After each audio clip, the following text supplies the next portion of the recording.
The Standout Artist Podcast, showcasing the most unique and innovative musicians of Austin, Texas.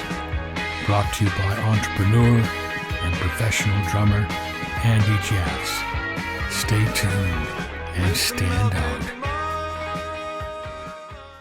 Welcome to the Standout Artist Podcast, the show where we dive into the minds of the most unique and innovative musicians of Austin, Texas, and find out what makes them stand out. Today, I've got Leo Sanchez from the Hotcakes here in Austin, Texas.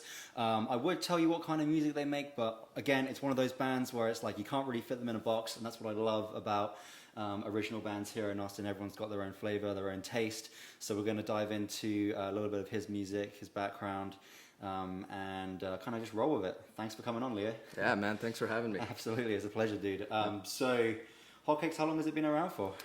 I would say since about 2020. So Okay. we're up to 3 years now. Was that the year the pandemic started? Was it 2020? Yeah. Yeah? Okay, Yeah. cool. It's kind of a big part of the origin story, too. Yeah, let's talk about that, man. So was it before or It was after? It was during. It was during, yeah, nice.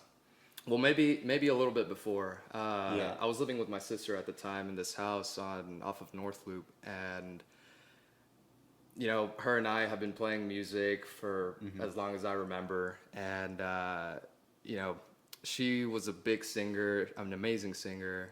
She plays guitar, and I was starting to learn the drums a little bit at the time, so I was kind of starting to learn more instruments other than just guitar, which is what I've known my whole life. Yeah.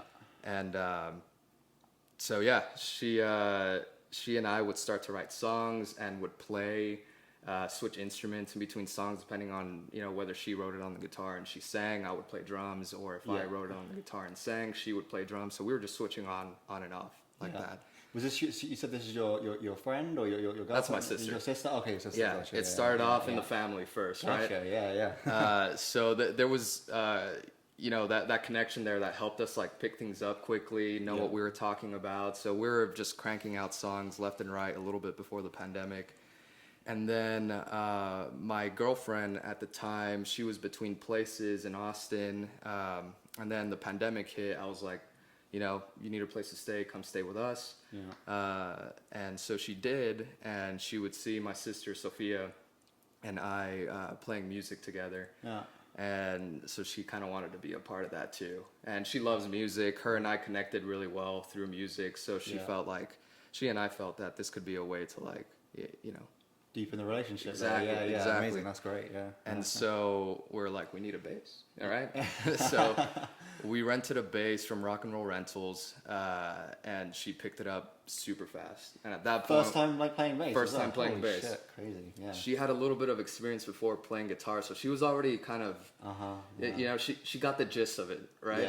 Yeah. Of picking up an instrument, you know, having that independence between your right and left hand on the guitar. So she applied that to the bass, and she rocks, by the way. Like, you know, on stage, she flows and she's just like relaxed and like loving it. That's great. That's you super think inspiring. she'd been doing it her whole life if you see her on stage. So, yeah. yeah, it's fun. And so you know, it started off with us three, and we were just, you know, writing tunes. I mean, back then there was not much to do, right? So there was a lot of time to do stuff like this, and so we played a lot of music. And then my sister met Chris, the guitarist right now, through Tinder. And so she was like, hey, I met this guy online. He plays keys, he sings, he produces his own music, he plays guitar. So she invited him along to just jam with us one time. And after that, it was just like, well, yeah, absolutely. You know, we can do so much more now, right? Wow. And so that's kind of how it all started. It was us four for a long time. And then we brought on board our other friend, Aaron, who plays guitar and the keys, and he sings too. And so, yeah, it all kind of grew very organically, and you know, we just adapted to the times, and that's kind of how this project was born. That's great, man. It sounds like some very kind of close relationships in the band, which I'm sure brings a certain dynamic to it that, you know, makes it very close, I guess, for lack of a better term. That's great, man. Yeah, I mean, you never know how bands are going to form, right? I mean, one of the best bands that I was ever in, I met the guy in a gas station, you know? I think it just goes to show, like, if there's people out there that are looking for bands, you know, myself being one of them, I'm building a band right now, but it's been a lifelong pursuit to find that one great band, it's really not a calculated thing, to be honest, is it? It's like it happens. Like the best ones happen naturally when you're not even thinking about it. Same with like dating relationships and stuff like that. So it's like, how can I, put energy and focus into this thing that I love without like worrying about how it's going to happen too much? Is like a thing that I'm constantly trying to remind myself. So that's beautiful. Yeah. Well, one of my really good friends here, his name is Nick Klein. He plays in Soul Emotion, and I've seen them before. They're great. Yeah, they're awesome. If you love funk, soul music, those are your guys to go watch play. Yeah, I actually had them on the podcast, but this was back in the early days of the podcast where I was technically challenged, shall we say, and I messed up. Do a redo. I messed up like 10 of the podcasts, so there should be another 10 episodes here, but they're in the grave, unfortunately. But yeah, go ahead. Oh, they're awesome. Yeah, they're but to your point about meeting the people that you play with organically, I mean, I met that guy in an elevator because I saw him holding a bass, and I was like, "Oh, you play bass?" Super rare find to find a bassist. So we exchanged numbers and we started jamming a lot, and that's how I met Aaron, who plays keys with us now, through just like pure connections and organic happenings. Yeah, man. I mean, all you need to do is get the wheel moving a little bit before you're spinning off to the races. That was pretty good. So I'm going to quote that. I'm going to write that down. That's good. What was I going to say? So one thing I noticed about your band, I didn't notice it in the first show. I think I've seen you guys like maybe 2 or 3 times now, but it was at the Chess Club, and I realized that you and a couple of these other bands are all just kind of like you're all friends. You got like this kind of like group. I mean, what is it? It's like you got Soul Emotion.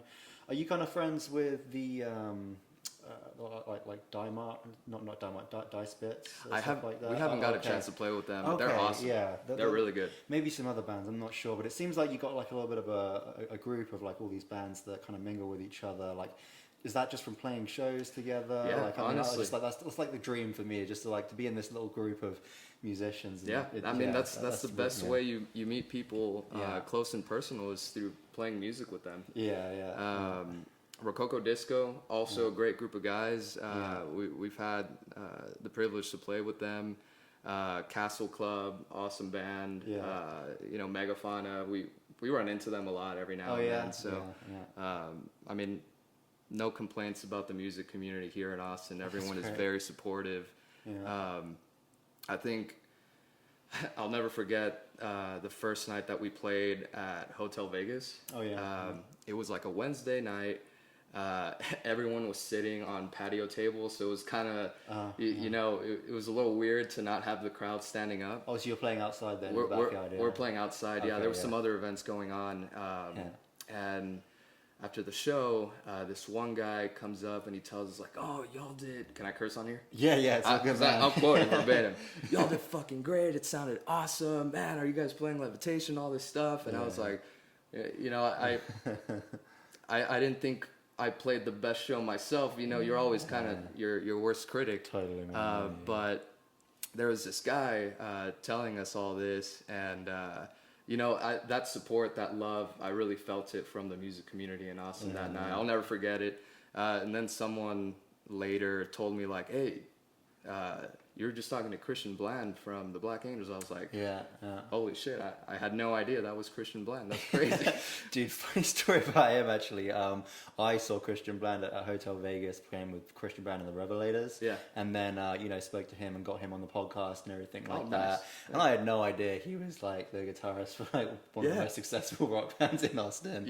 And didn't know until like literally the day of, when my friend was like, he's like that guy. And I'm like, oh, great, cool. Super nice guy. Super nice guy, man. Yeah. So, I mean, that's just an amazing thing about Austin, isn't it? I mean, like, the best musicians are very approachable, and no one's better than anyone. No one's out of reach. You just got to be cool and chill. So, that's great, man. So, first show was a great success, and then ever since then, just kind of been rolling with it, hey? Yeah. Is that the idea? That's having fun. Yeah, 100%. So, let's talk a little bit more about your sound then. As I say, can't really put it into words exactly what it is, but sounds great, feels great. So how do you perceive your sound? Where do you get your influences from, and how has it adapted since you've been doing it? That's always a tough question to answer. But whenever people ask me that, I try to answer with how like it feels more than anything, rather than totally.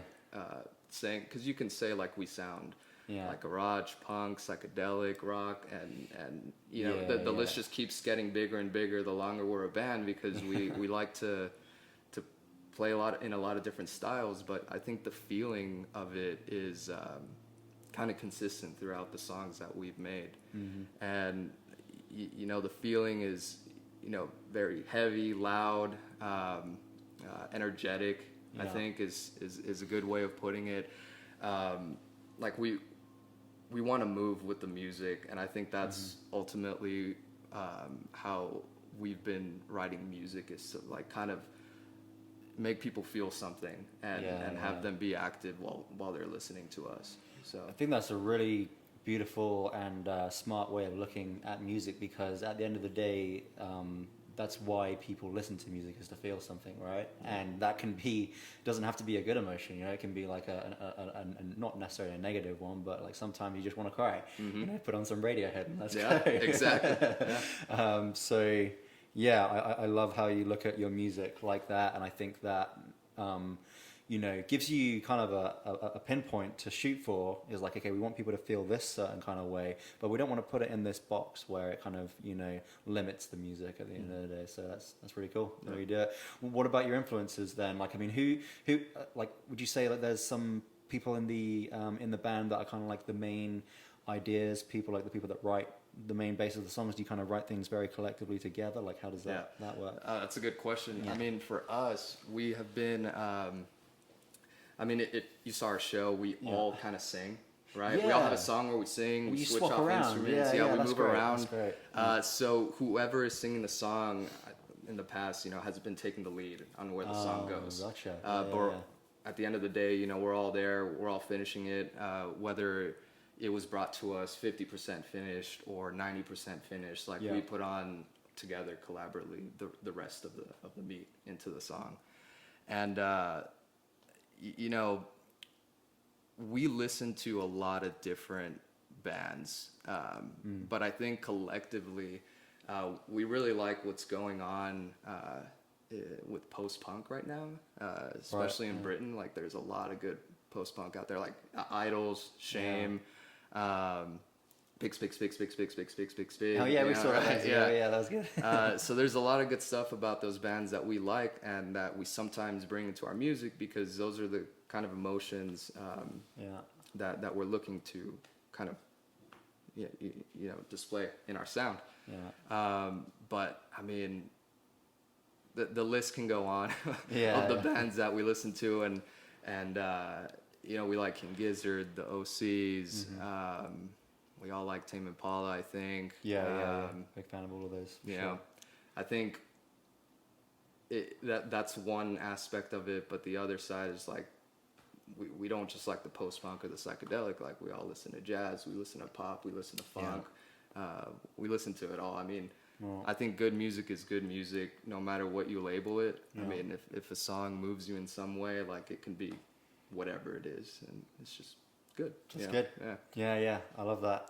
So you said that usually it's the singer that is the one writing the song, kind of thing. And why do you think that is? Like, why do they usually take the lead? I think because they have a pretty good idea of how the song is supposed to feel. I mean, you're writing the words, right? So you know the intent behind it, and with that intent, it kind of should reflect into the music itself too. So, you know, the one who's singing the song is kind of has that initial understanding of what the sound should be. Okay. But I mean, like, I've brought stuff to the band where I thought it was this one thing, right? And we bounced around ideas, and it kind of just completely changed for the better, you know? Like, I brought in this riff that could have gone to the right, but it went completely to the left, and I liked it so much better that way. The collaboration that you find and the inspiration that you get from your bandmates is, you know, something that I really value too, because I mean, they're all incredible musicians, all of them, and so their input really matters to me about how this song should go. 100%, man. That's great.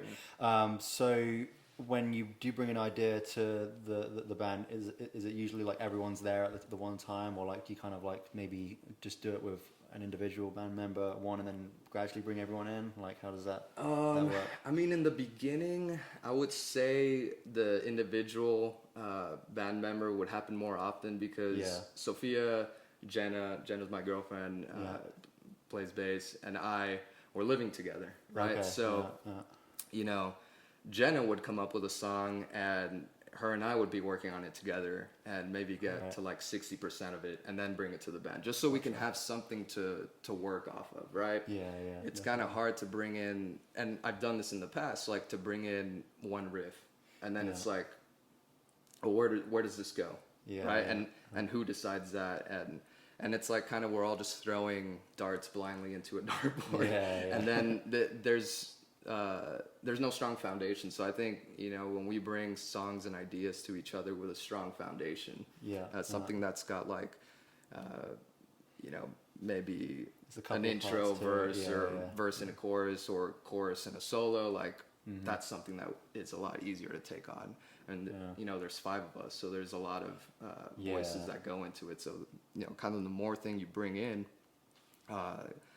the more people have like to take from and to grow it in that way. Yeah, 100%, man. I mean, you know, it's having a lot of people in the band, you know, it's tough to kind of coordinate that because you don't want too many people messing around with, you know, too many parts of the songs. You want the song to flow, and if you've got too many hands on it all at the same time, it can kind of, I don't know, put a block on that flow a little bit. So if you come to the table with something a little bit more structured, then it's really just adding that 1 or 2 little piece there. So yeah, that's cool, man. I love that. And what would you say as a musician yourself has been so like one of your biggest challenges? Like maybe it's been in this band, maybe it was before this band.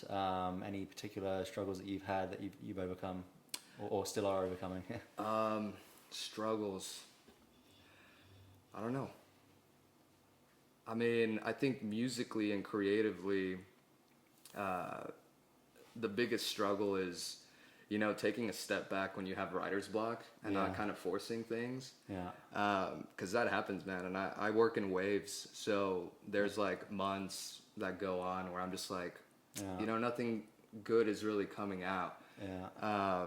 And so I mean, that's always a struggle because you just want to keep making music. Right? Yeah. And so during those moments, I kind of just take a step back and just find time to jam with people, or on my own, or along to songs. And, you know, eventually I find that phase again where I'm like feeling really inspired and creative. Yeah. So those low moments in creativity are always rough. Yeah.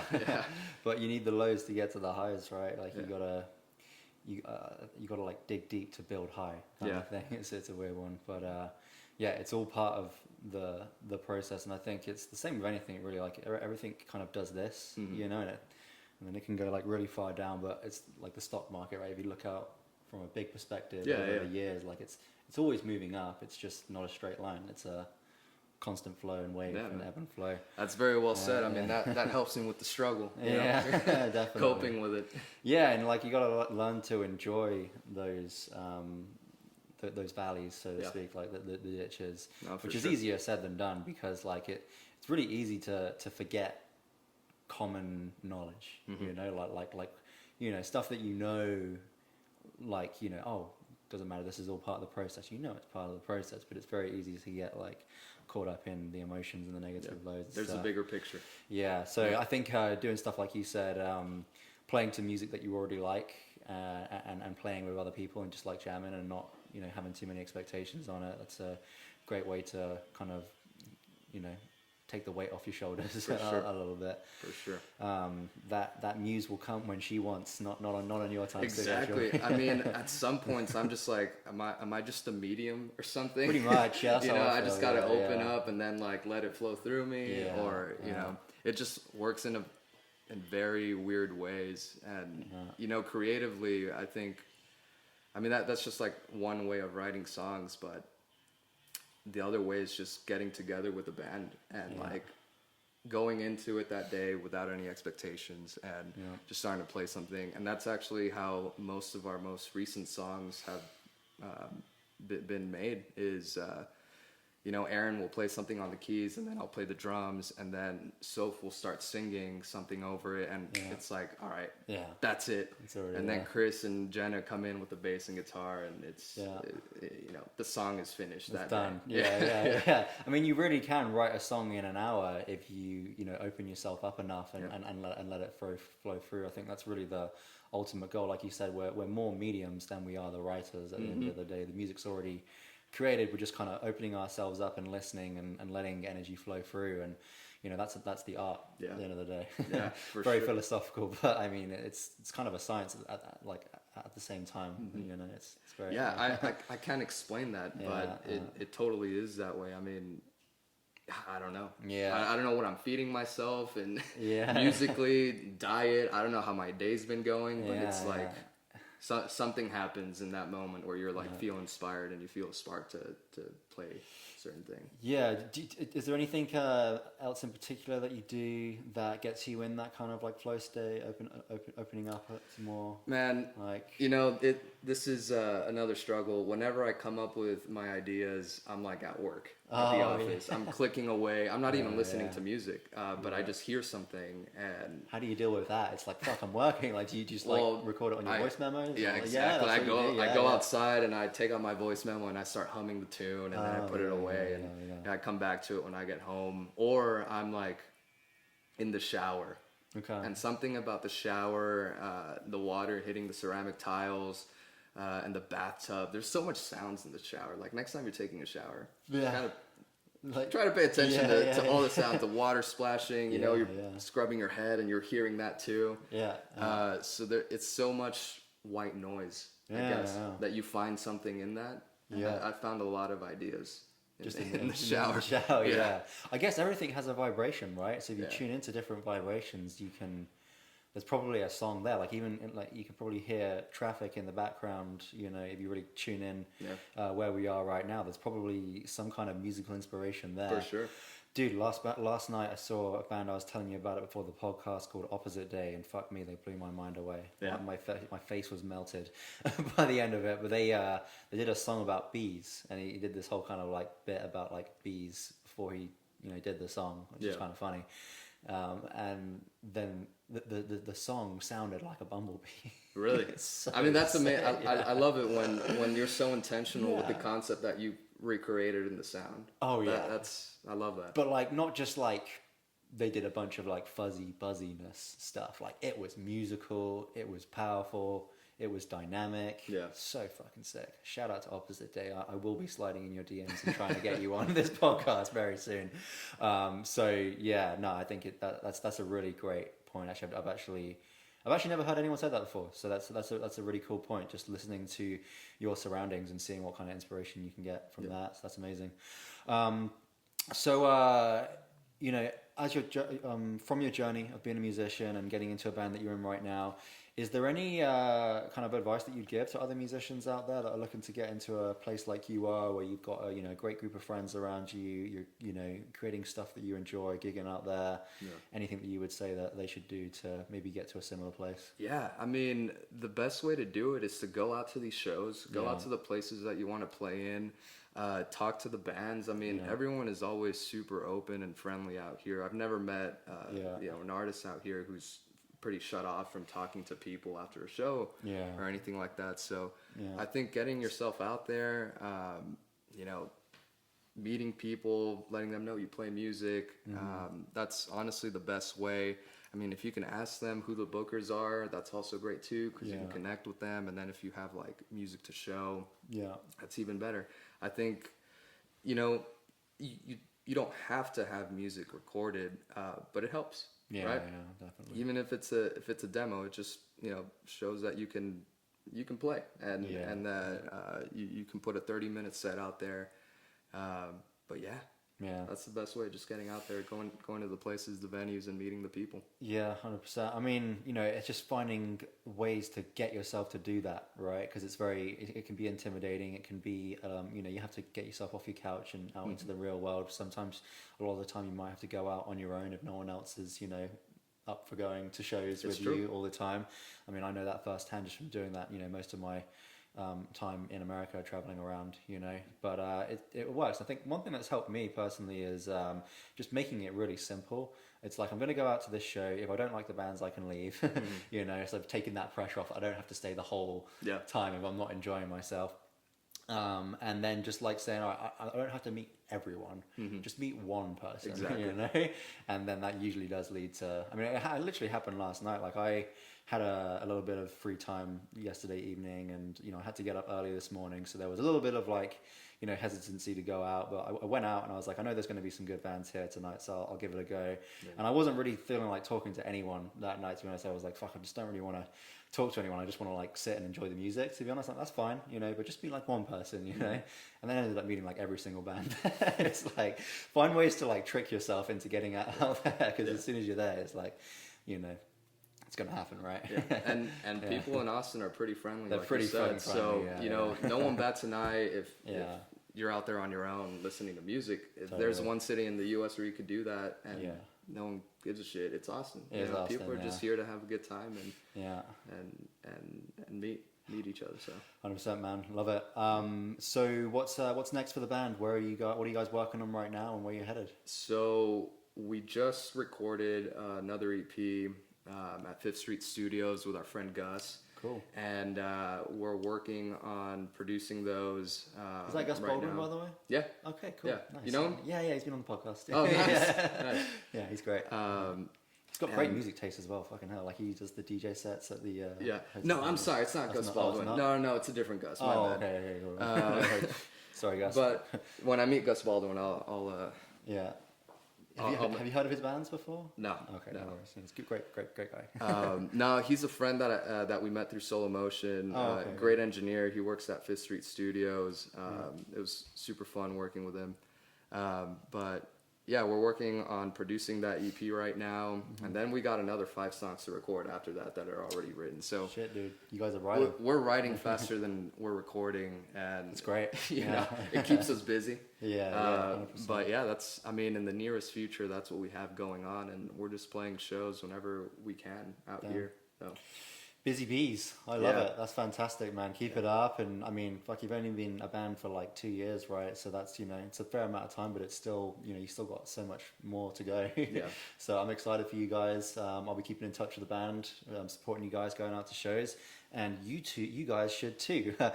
So I guess it's just, this is Hotcakes on Instagram. Is that it? Yeah. Are there any dots like in the... Let me see, there is. Yeah. And I don't have them memorized, so let me... No worries. Let me check. We'll get it up. So it is, this is hot.cakes. Gotcha. This is hot.cakes on Instagram. Yes. So check them out, guys. Follow them. Check out their shows. And Leo, thank you so much for coming on, man. It's been a pleasure. And Thanks, Andy. Appreciate it.